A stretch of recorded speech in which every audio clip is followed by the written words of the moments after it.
Olá, sou Márcio Bueno e sejam muito bem-vindos a mais um episódio do podcast O Matuto Corporativo. No episódio de hoje vamos falar sobre o capítulo 15 do livro Matuto Corporativo, que se intitula Fazer o que precisa versus fazer o que é certo. Para falar sobre isso, especificamente no livro, está associado à transformação digital e inovação, eu trouxe o Elvis Evangelista para trocar essa ideia com a gente, para trazer conhecimento e experiência. Obrigado por aceitar nosso convite e estar aqui com a gente compartilhando informação, Elvis. Eu que agradeço, Márcio, o convite. É um prazer estar aqui e fazer parte desse livro aí, que bem legal a história. Parabéns. Legal. O Elvis Evangelista ele é gerente de tecnologia e inovação da Nardini Agroindustrial. Então, está bem próximo desse mundo do Matuto, vai enriquecer bastante a gente aqui com muitas informações. Mas, Elvis, isso aqui eu tenho falado em todos os episódios, isso aqui é o teu cargo, é bacana, e com certeza eu sei que você tem outras atividades com grupos ali na região, liderando e presidindo grupos de inovação, etc.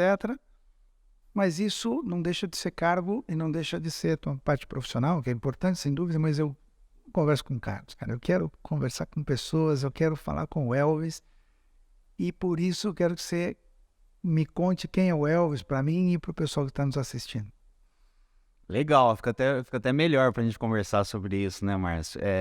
Bom, Elvis vou falar na primeira pessoa, né? Sou do interior, né? Acho que minha fala o pessoal já vai perceber isso. Eu sou da cidade de Mirassol, né? Agora Mirassol tá conhecido, né? Porque enfiou 6 no Palmeiras, né? Então nós ficamos conhecidos aí. Perto ali de São José do Rio Preto. Meus pesos. Não posso falar meus pesos, porque o Palmeiras tá muito bom ultimamente. Mas enfim, casado com a Maria Helena, jornalista, já há longo tempo, não vou abrir muito aqui para não, né? Tenho 2 filhos maravilhosos, uma é a Lígia, fez Direito, trabalha no Ministério Público, mora lá com a gente. Tá prestando aí, né? Sonha de ser juiz aí. Tem o Vitor, que mora aqui em São Paulo, é engenheiro, estudou fora também do país, tal. Então são os orgulhos aí do papai. Sou filho de gente simples também. Meu pai foi doceiro por muitos anos, trabalhou nos Doces Covise lá de Mirassol, paçoquinha famosa. Minha mãe é dona de casa, dona Isolina. Tenho mais 2 irmãos, somos em 3 irmãos. O mais velho, tenente aposentado do Exército, sofri pra caramba na mão dele. Tem o Elcionei com Y, que ele fica bravo com esse nome até hoje, que é outro irmão, muito gente boa. Sou um cara que gosta muito de futebol, sou boleirão nato, tinha sonho de ser jogador, não consegui, e aí parti por esse lado. Teu apelido era Careca?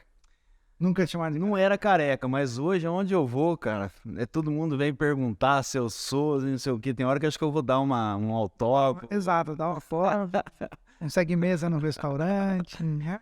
Mas é isso, aí eu tava bem definido quando eu fui estudar. Eu fui estudar publicidade e propaganda e análise de sistemas. Então eu sabia bem o que eu queria. E aí acabei optando pela faculdade que era mais próxima de casa e fiquei com análise de sistemas e tô por aqui. Bom critério. Assim, é um critério extremamente científico. Vou fazer a faculdade que está mais próxima. Mas é isso, é um cara gosto bastante, né? Curto bastante família, amigos, Lá no interior a gente não tem praia, então a gente tem clube, né? Então, curto muito o clube, vou lá, sou muito envolvido com essas questões de comissões, futebol, e você não queria falar muito de trabalho, mas no trabalho também me envolvo a gente formou junto um grupo que a gente chama de Gatua, que é um grupo das áreas de tecnologia das usinas de açúcar e álcool. Esse grupo foi muito legal, a gente pode comentar aqui durante o bate-papo. E hoje também participo de um grupo chamado GT Agro, são gestores do agro, né? Que a gente discute muito essas questões aí de inovação, né?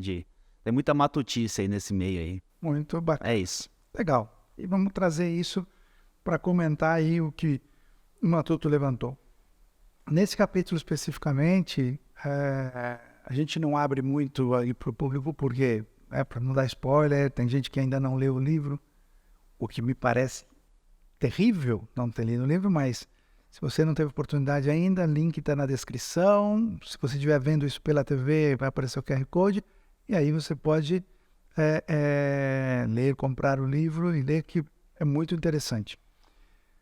Mas ali o Matuto é convidado a participar de uma reunião no pessoal de tecnologia e muitas vezes a pressão do dia a dia faz com que a gente tenha que fazer o que precisa ao invés de fazer o que é certo, né? Isso acontece? Posso dizer que quase todo dia? Nesse nosso mundo é bem complicado essas questões, né? Assim, antes a TI era considerada muito como um apaga-incêndio também, né? Então a gente sempre... Até eu participei de uma palestra hoje ainda que a pessoa estava falando isso. Antigamente você, principalmente essas questões de segurança, né? Primeiro você vivenciava alguma coisa, para aí você ter um conhecimento, atuar, depois você começava a olhar se o vizinho tinha sofrido aquilo lá, né? Hoje você já tem que se antecipar, olhar o que o mundo está passando para correr atrás.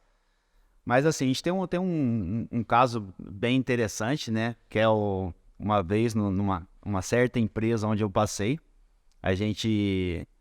o diretor chegou lá na sala de TI ali no meio de todo mundo, a sala ela era bem grande, né? E o diretor chegou e comentou que a gente tinha que fazer um serviço que ele falou que era muito simples. Ele chegou para falar para mim, mas como em teoria ele poderia estar pensando que aquilo era simples mesmo, né? Então, e todo mundo ali de orelha em pé, né? Só escutando para ver o que era aquela missão simples. E ele falou que a empresa tinha acabado de adquirir uma nova unidade, né? Uma outra usina. E ele falou que era fazer a migração dos sistemas. Era um rollout, né? Eu falei, coisa simples. Pois não, simples. Tudo bem. E para quando o senhor pretende isso? Nesse fim de semana? Aí ele ainda mandou assim, sabe? Todo mundo muito tenso, ele ainda mandou. Vocês dão conta, né? Pô, que pressão. Aí eu peguei e falei assim, a gente pode tomar um café? Porque eu precisava tirar ele ali do público ali. E a gente foi para um café e eu tentei argumentar para ele que aquilo não era uma missão simples, né? Que existe toda uma mudança, não só técnica, mas também cultural, né? A gente teria que entender como é que era o cenário daquela empresa, entender como é que é a localização daquela empresa, o que tem ali de imposto, o que tem de diferente, né? Questões de RH, várias coisas. E além de tudo essa parte técnica, teria depois os treinamentos, testes, era praticamente impossível fazer. Mas ele falou, não entendo o seu caso, não entendo toda essa dificuldade de vocês, mas vocês dão conta, não dão? Aí é a hora que você pensa, né? Eu pensei na Lígia, como eu falei aqui, no Vitor, né? No leitinho das crianças e falei, não, a gente dá conta sim. E fomos, e aí eu cheguei na sala, o pessoal já todo animado, dando risada, brincando, achando que eu tinha conseguido remediar, né? Vencido e revertido a situação. Aí eu falei, pessoal, a gente vai se divertir muito aqui nesse fim de semana. E ainda brinquei com eles, falei, vocês dão conta, né? Então esse é um caso que eu guardo muito, assim, o que foi legal, né? Legal, né? Foram 48 horas o time inteiro no ar, mas na segunda-feira a gente pôs o sistema no ar, o pessoal chegou, erro para todo lado, óbvio, e aí vamos ensinar o pessoal e tal, mas fizemos. Durante a semana a coisa começou, cinema, poeira para da equipe foi o comprometimento foi fenomenal e foi muito legal. Esse é um excelente exemplo de fazer o que precisa versus fazer o que é certo. Mas tem uma questão aqui, a gente está cansado de ver situações desse tipo, seja por desconhecimento, seja por pressão desmedida. Por que você quer isso? Porque sim, né? Mas também existem situações onde o presidente da empresa, ou o dono da empresa, ou um diretor vai para um evento, alguma feira, conversa com um amigo e ouve falar de uma nova tecnologia e de repente chega na empresa e fala, precisamos pôr isso aqui é o futuro. Fala, pô, mas para quê? Eu, há pouco tempo atrás, eu conversei com uma empresa bastante grande, hein? Assim, multinacional, não é uma empresa qualquer, que o presidente do Brasil fez um curso no Vale do Silício, voltou falando, IA é o futuro, a gente precisa pôr inteligência artificial. Aí o CIO falou, mas Onde você quer pôr inteligência? Mas não sei, não importa, a gente precisa pôr. Isso acontece? Bastante também. Posso passar um caso aqui que é, por exemplo, o BI, né? O famoso BI. As pessoas muitas vezes querem isso, né? Pô, escutei na outra empresa que tem, o pessoal tá com bastante BI. Tá bom, a gente tem, muita coisa a gente tem, né? Em base de dados, tudo bem, pode ter bases segregadas, mas a pergunta sempre vem é isso aí mesmo. O que que você quer? Qual é o cenário? Não sei, quero BI. Não sei. É que Do BI É bem assim, aí você tem que ficar correndo atrás, né? Basicamente para poder entender o que o usuário quer. E muitas vezes acaba não saindo, e muitas vezes não é nem BI que ele queria, era um relatóriozinho simples. Mas isso que você falou acontece muito, né? tudo bem.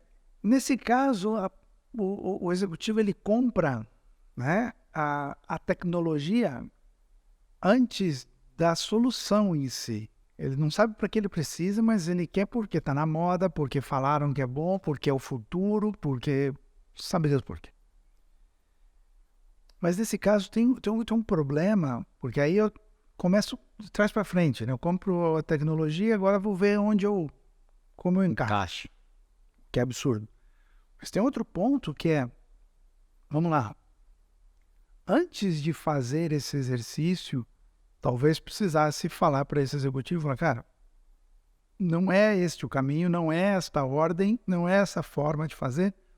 Como fazer isso? Como educar os executivos? Porque às vezes não é tão simples falar, não, vamos pôr. Você sabe como a gente poderia melhorar esse mundo corporativo tentando explicar?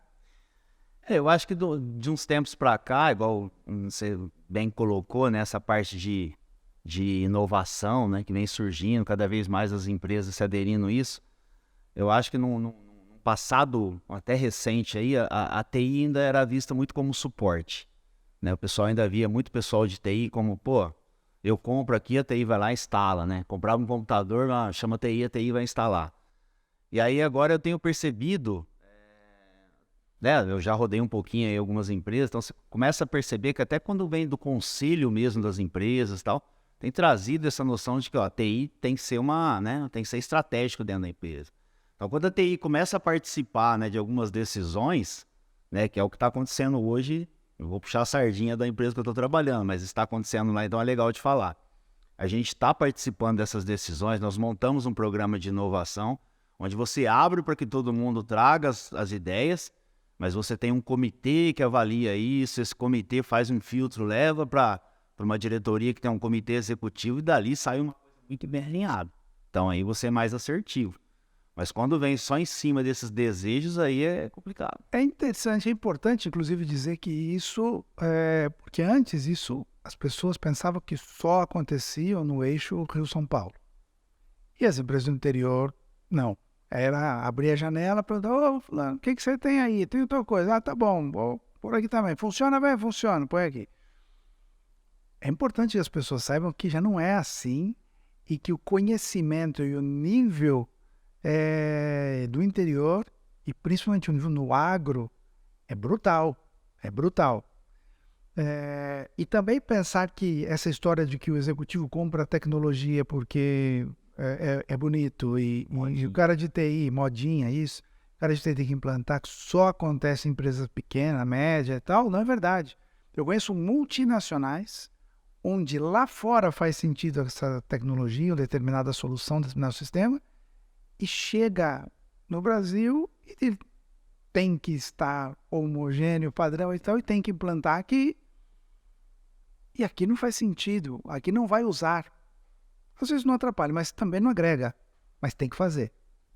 Tem que fazer porque é um projeto global e tem que fazer o deployment aqui, tem que fazer o rollout aqui. Então, esse tipo de situação não é privilégio ou desgraça de empresa pequena ou grande, e nem do interior, nem de São Paulo. Isso acontece em todo lugar. É que às vezes tem essa ideia de que aqui em São Paulo não acontece. Acontece, sim. Opa, isso acontece. E nem sempre lá no interior está mais atrasado, muito pelo contrário. Ainda bem. Eu acho que já teve um tempo que foi assim, havia uma diferença muito grande. Agora cada vez menos, né? Eu posso te dar exemplo de fazendas que eu conheço, pessoal de fazenda, que tem o SAP instalado. olha o tamanho né, de uma empresa como é um SAP. E tem um monte de empresas aqui que não tem, que não precisa, porque não pode, não tem tamanho, não consegue, etc. Então, isso é importante dizer sim.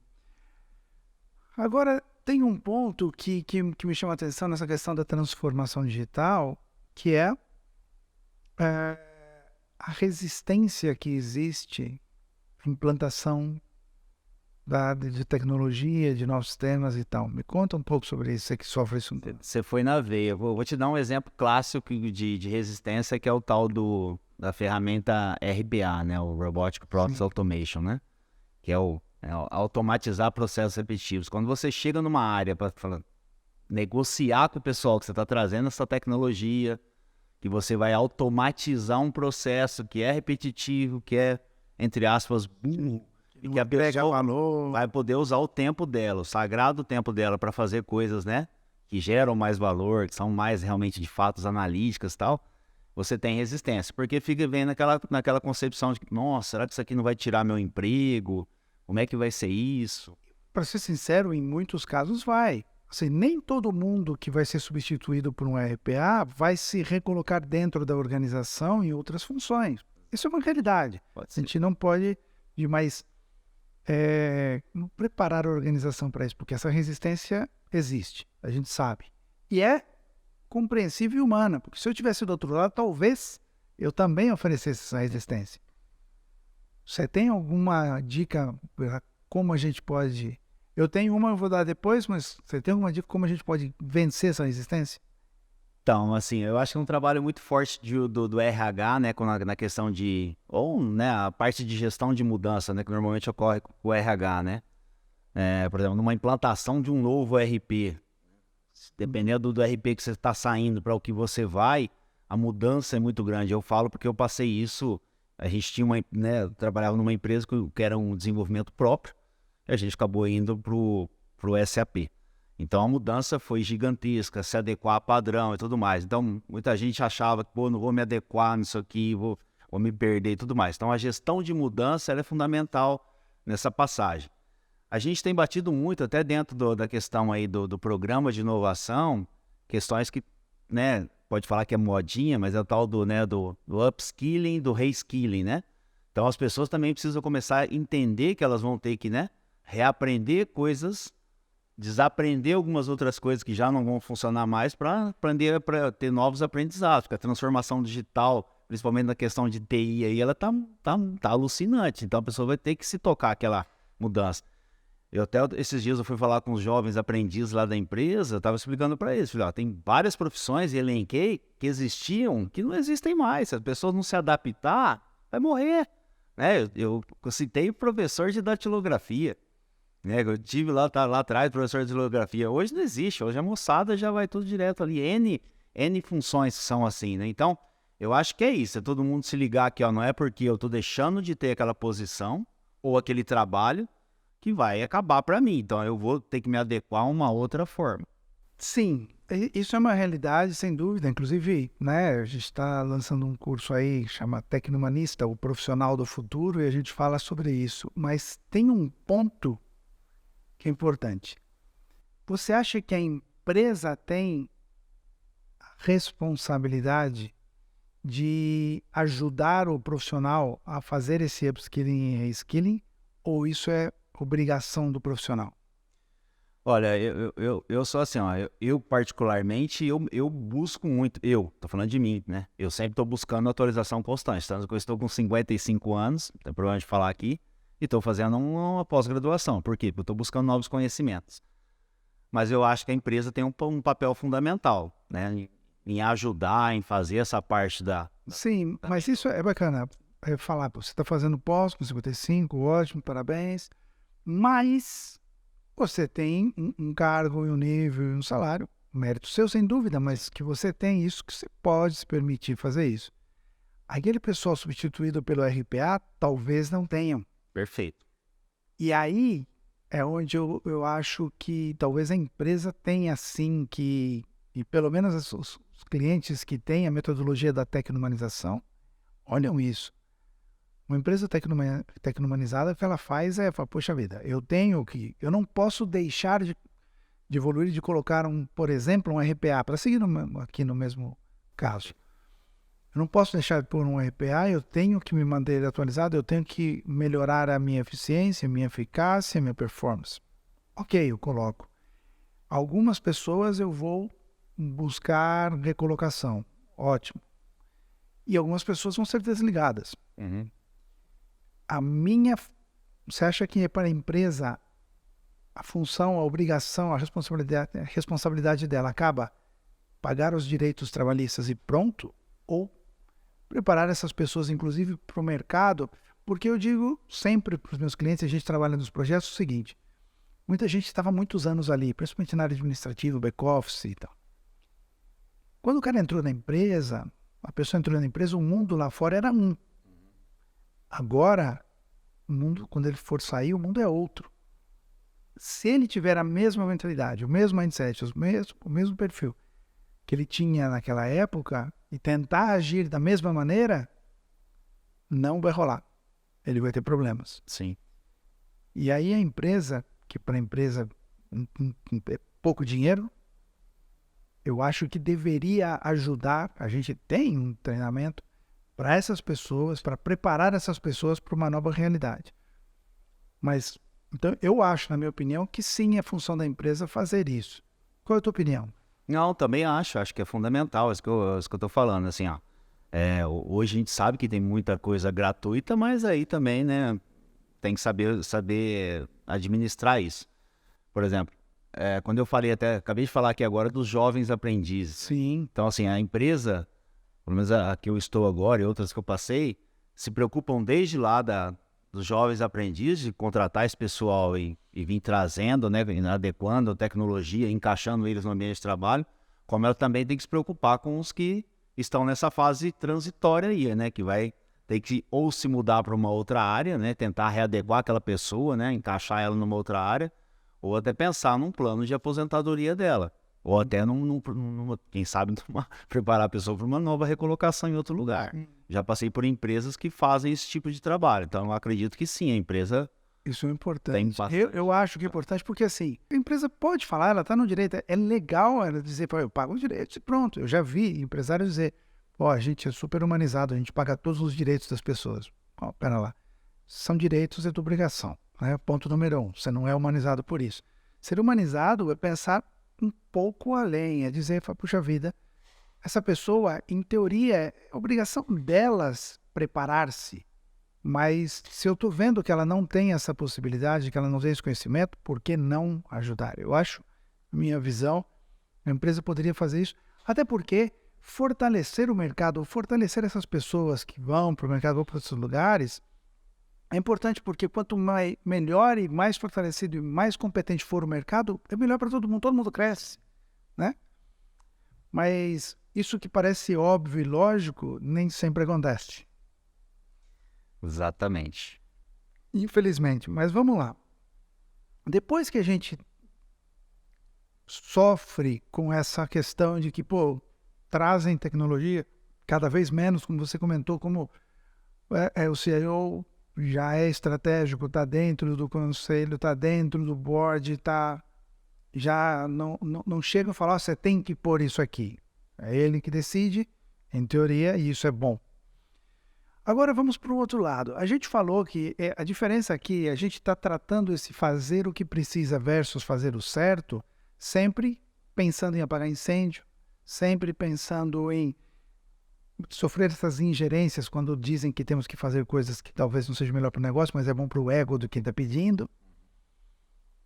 Eu quero dar um passo, quero ir além.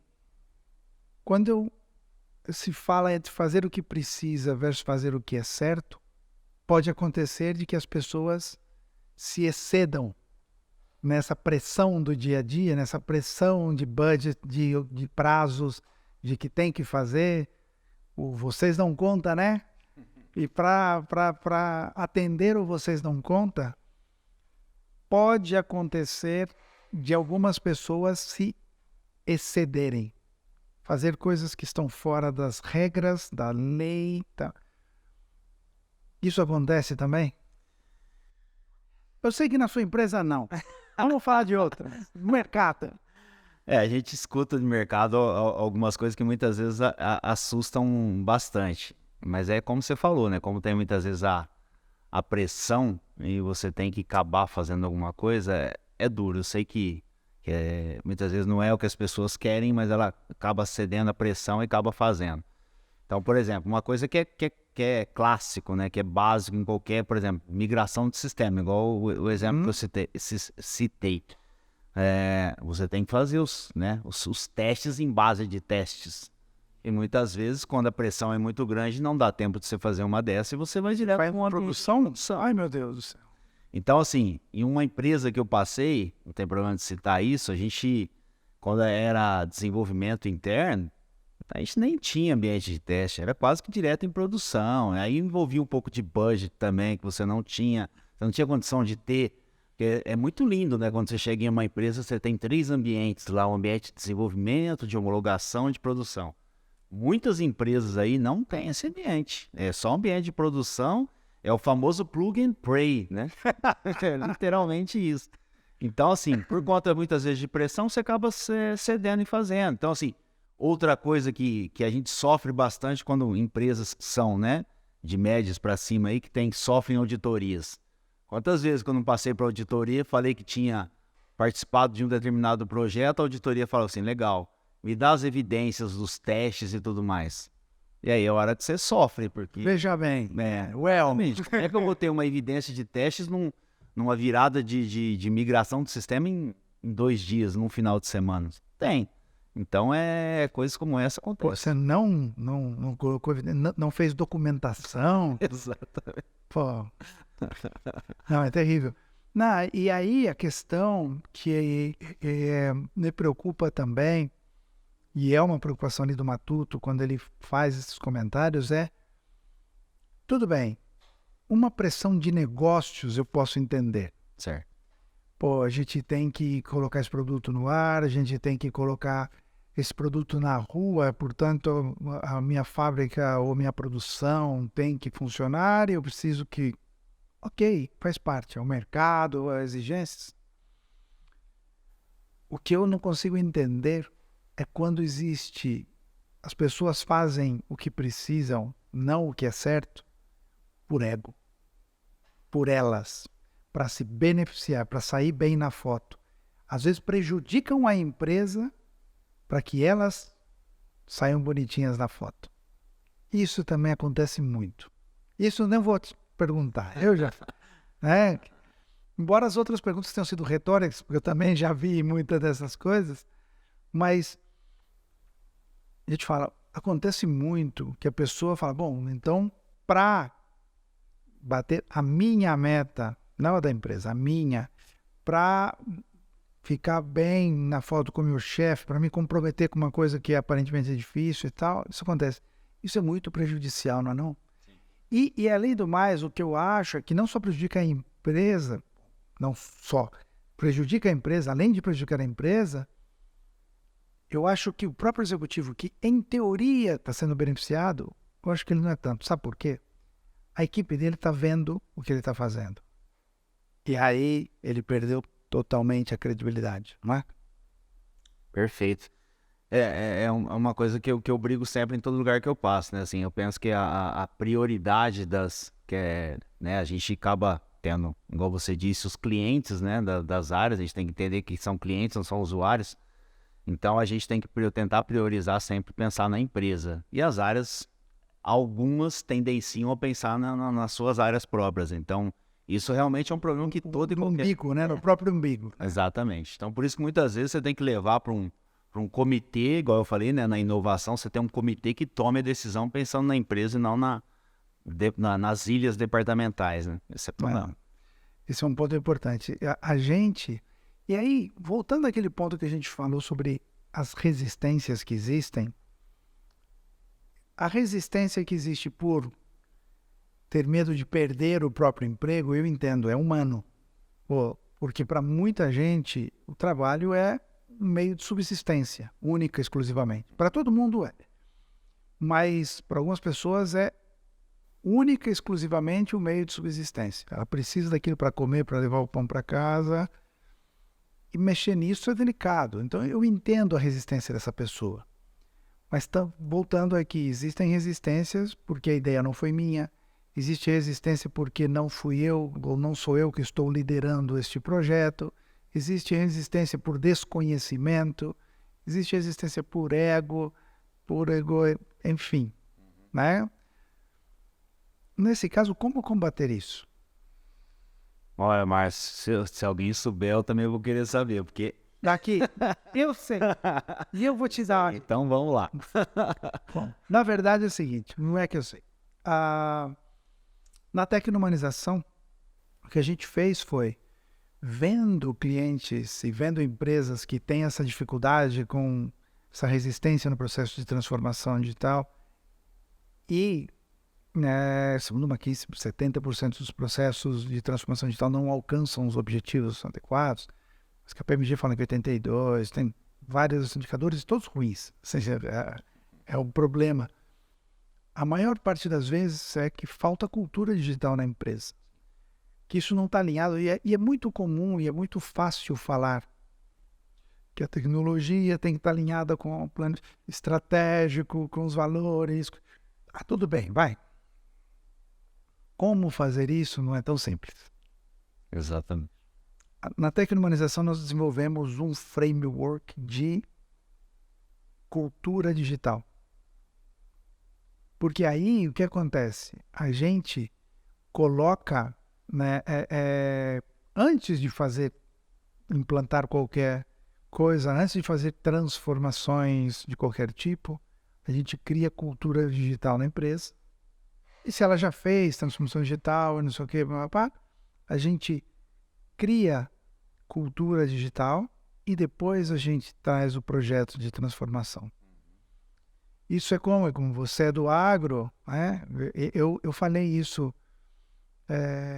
já em outro episódio, mas aqui vale a pena repetir, que é como você pegar uma semente, por melhor qualidade que tem essa semente, e jogar em um solo árido. Ela não vai germinar. E se ela germinar, a planta vai ser fraca, débil. Na primeira chuva, no primeiro problema com o tempo, ela morre. Ou ela dá um fruto ácido, azedo, né? Amargo. Não é legal. A analogia é a seguinte: se você colocar, por melhor que seja a tecnologia, em um solo árido, numa empresa que não tenha cultura digital, que isso não esteja alinhado com o planejamento estratégico, com os valores da empresa, aquilo não vai funcionar, ou vai funcionar à base de chicotada. Tem que ser assim porque eu estou mandando, tem que ser assim porque sim, e acabou. No primeiro probleminha que tiver, o nego vai estar vendo. E tem gente, e eu já não vou nem dizer dos que ficam colocando pauzinho na roda para ela não girar. Nem vou falar desses. Mas dos que estão ali, que não fazem nada para prejudicar, mas também não ajuda, fica ali para se cruzar. Assim. Deu problema, falou, tá vendo? E aí, não, mas a gente envolve as pessoas, a gente fez um programa para contar para todo mundo, não é isso, isso não é envolver. Isso não é envolver. Então, o que a gente faz é adubar esse solo, é criar essa cultura digital. E depois a gente vem com tecnologia, depois a gente vem fazer implantação de qualquer coisa.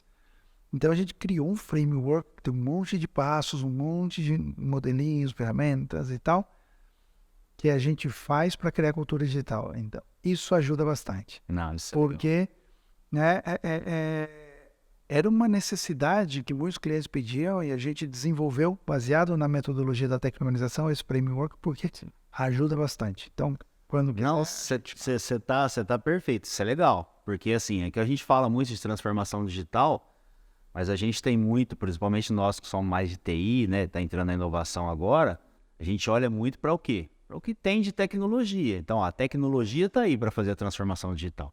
Mas é o que você falou. Mas e as pessoas para se adaptarem a ela? Vou te dar um exemplo do que eu vi hoje, uma palestra que eu assisti hoje, e era o pessoal de escola.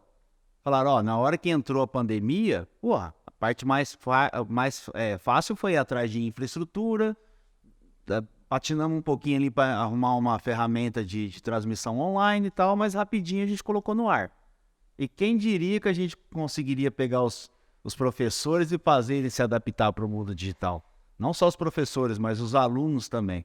Então é isso, é você, né, pegar transformação digital aqui e adequar uma cultura para você chegar numa evolução digital, seria o melhor assim, através de um framework desse. O Exato. problema é ter tempo muitas vezes para conseguir fazer isso. A pandemia foi bem difícil. Mas assim, a gente desenvolveu isso e tem funcionado bem. A gente trata também, né, na Tecnomanização, a questão da transformação digital, um conceito que nós temos de transformação digital ativa e passiva. A gente trata, tem um modelo, uma ferramenta que se chama modelo de análise de impactos da tecnologia. Então tem muitas coisas que a gente leva para as empresas para ajudar. Quero tratar um tema aqui importante, eu não quero deixar escapar isso porque é muito importante no seu dia a dia, a partir de inovação, né? Você citou em alguns momentos aqui o laboratório de inovação e tal. Não sei o quê. Essa é outra coisa também que nós desenvolvemos um framework, porque tem empresa, cada vez menos, mas quando começou a surgir essa questão da inovação mais fortemente, ou de forma mais aberta a todo mundo, né? Porque antes era coisa só de grandes empresas e tal. Muita gente assistia um vídeo na internet via o Google. Pô, pebolim, ping-pong, puff colorido, pessoal de bermuda, é isso. Vamos fazer isso que vai ser inovador a empresa. E está muito longe disso, isso é uma bobagem tão grande. Como vocês fazem lá? Me conta um pouco do projeto do Laboratório de Inovação. Legal. É porque inovação muitas vezes pode ser um simples processo, né? As pessoas muitas vezes acabam pensando também. Associo que está diretamente relacionado à tecnologia, não necessariamente. É exatamente isso. Quando você fala inovação, já vem na cabeça, muitas vezes tem que ter uma tecnologia, tem que ser alguma coisa mirabolante, alguma coisa disruptiva. E não precisa muitas vezes ser tão grande assim. Dentro da empresa, né? Primeiramente a gente contratou também, buscou no mercado também, né, uma consultoria para nos apoiar. Então, assim, é legal que você busque alguém que já tenha algum framework, algum, né, trabalho que já esteja meio que consolidado, caminhando, porque apesar da inovação trazer coisas novas, mas a gente tem que se basear também em experiências, porque muito de inovação acaba não dando certo. Então, a gente contratou essa empresa que está nos ajudando bastante. Não sei se pode falar o nome aqui. Pode.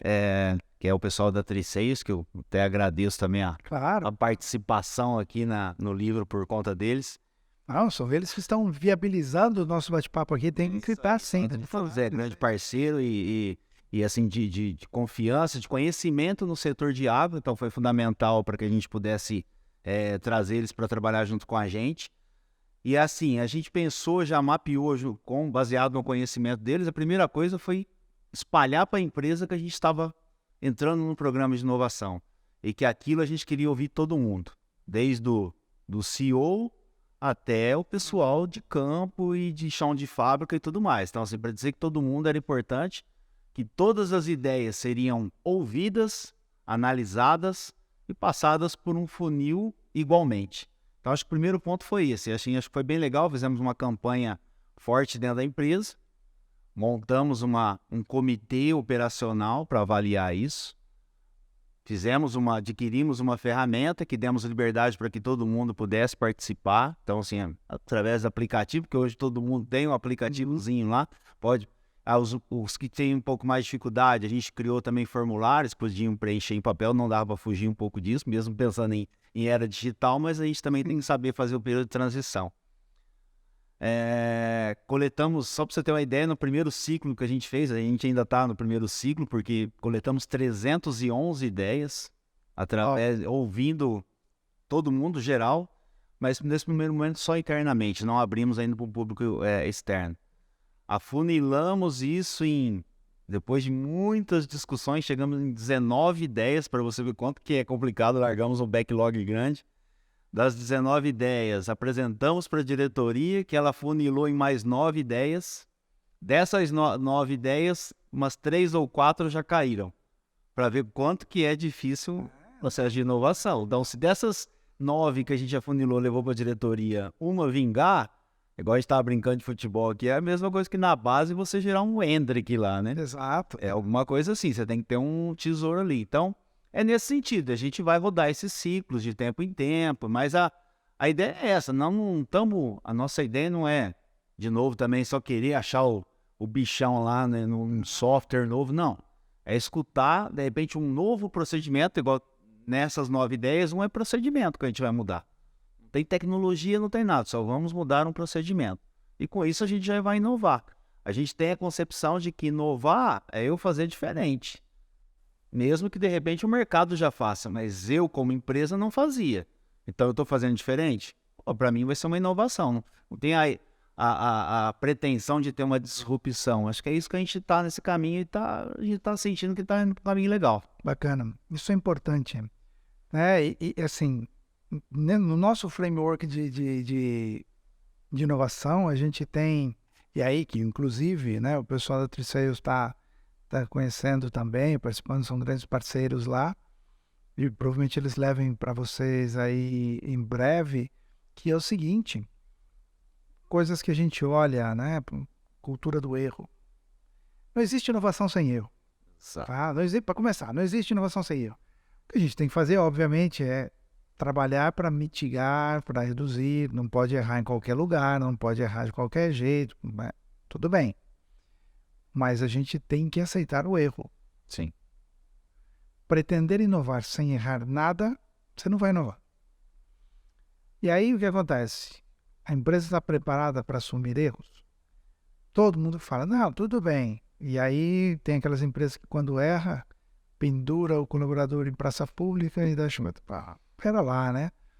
Então a gente cria cultura de erro na empresa, ensina a delimitar esse erro, porque, como eu falei, não pode ser qualquer coisa. Então tem uma série de passos que são feitos que são importantes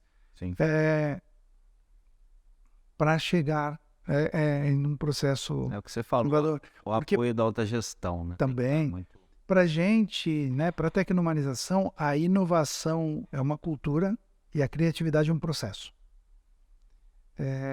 Também pessoas que acham que a criatividade é uma dádiva e uma bênção do Divino Espírito Santo que baixa ali uma entidade e o pessoal, isso é muito legal em desenho animado, em filme, em quadrinho, a lampadinha aqui em cima, mas a criatividade é um processo e a gente coloca isso. Então, tem muita coisa a ser trabalhada para funcionar, mas é importante que ver empresas como a de vocês, empresas relacionadas ao agro, empresas lá do interior do estado de São Paulo, com essa visão e fazendo esse tipo de coisas. Parabéns a vocês e parabéns a Trisales, que sempre está aí à frente, trazendo ou levando coisas, né, para o interior. Inovadoras, interessantes. Então, parabéns aí a vocês. E o que é legal, viu, Márcio, só para complementar, assim, a gente tem, como eu falei, tem esse grupo aí das usinas aí, que apesar de ter as suas concorrências, mas eles dão muita liberdade para que a gente troque informações, a gente faz muito benchmark, a gente conversa muito, a gente faz inovação aberta, a gente muitas vezes já passei por casos que a gente desenvolve alguma coisa e repassa para outra empresa, então isso é bem legal, a inovação aberta no setor, ela de fato acontece. Sensacional, essa colaboração e inovação aberta com empresas do mesmo setor, mas porque é importante que as pessoas entendam, né, no processo de colaboração, inclusive é um dos direcionadores da tecnomanização, que vocês são concorrentes, mas não inimigos. Sim. Que são coisas muito diferentes e principalmente com esse tipo de troca fortalece o setor, fortalece todo mundo. É sensacional, grande aprendizado, muito bom. Obrigado. Tem algum ponto que você queria comentar e tratar que a gente não falou aqui? Márcio, acho que a gente falou bastante assunto aqui, cara, foi muito legal. De novo, queria saber o fim do livro. Eu posso te dar um spoiler. Eu te dou um spoiler sem nenhum problema. Não, mas é isso. Não para vocês, viu? Fora das câmeras, não para vocês, mas eu te dou um spoiler quando desligar ali a câmera, eu te falo. Não, mas acho que foi muito legal, prazeroso estar participando aqui. Acho que a gente comentou todos os assuntos. É isso, acho que, né, tecnologia, a gente passou por várias etapas, né? Eu que tenho os cabelinhos brancos aqui, Lá atrás a gente corria por ter um ERP, né? Todo mundo buscava por um ERP. Depois entrou nessa questão de internet, aí veio questões de, né, BI, aplicativos. Hoje estamos nessa questão aí de inovação, né? E pensando muito também na questão de... A TI, ela tem que ser hoje, que o mercado fala bimodal, né? Porque eu tenho que... Se aí deixar só a inovação sozinha também não vai acontecer, e se eu deixar só o time de TI também não vai acontecer, porque uma impacta na outra. Exato. Esse tem um ponto importante que eu gosto sempre de citar e levar para os clientes, é que inovação, ela só faz sentido quando gera valor para a empresa. Porque às vezes tem muitas empresas, muitas equipes de inovação que, puxa, que coisa legal, sim, é legal, mas gera valor para a empresa? Está alinhado com o propósito da empresa? Está alinhado com os valores da empresa? Está alinhado com o planejamento estratégico? Não. É muito legal, mas você só pode inovar para coisas legais na universidade, para coisas legais em centros de inovações independentes. Tudo bem. Se você é um centro de inovação, um laboratório de inovação de uma empresa, a inovação tem que estar a serviço da empresa. Tem que trazer resultados e gerar valor para a empresa.